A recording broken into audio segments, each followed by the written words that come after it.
गांव की एक छोटी सी कुची सड़क के किनारे अहमद का छोटा सा घर था।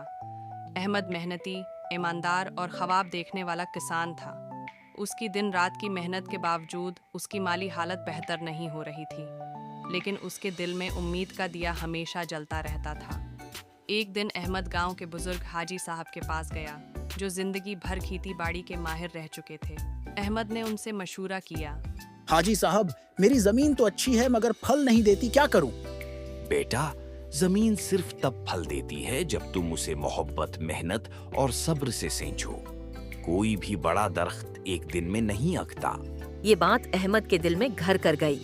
उसने फैसला किया कि वो कुछ ऐसा करेगा जो पहले कभी नहीं किया।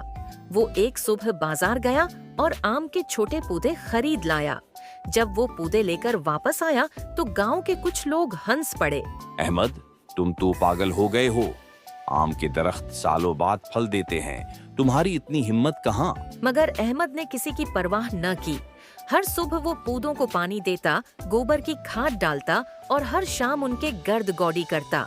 धूप की शिद्दत, बारिश की तेजी और सर्द हवा की तेजाबी, रातों की ठिठुरती हवाएं भी उसे उसके इरादे से हिला न सके। साल गुजरते गए, दरख्तों की शाखें बुलंद होती गईं, उन पर सब्ज पत्ते झूमने लगे। एक दिन अहमद ने देखा कि इन पर फूल खुलने लगे हैं। उसका दिल खुशी से झूम उठा। वो जानता था कि उसकी मेहनत रंग ला रही है।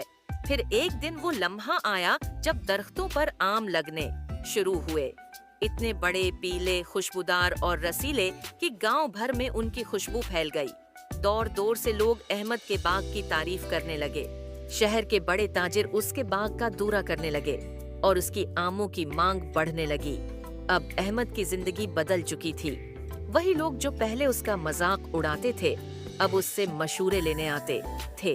उसका छोटा सा खेत एक सरसब्ज बाग में बदल चुका था और उसके दिन फिर गए थे। एक दिन उसके बेटे ने पूछा, आबा, ये कैसे हुआ कि हमारे दरख्त इतने बेहतरीन फल दे रहे हैं? अहमद ने मुस्कुराते हुए कहा, बेटा, ये मेहनत का फल है।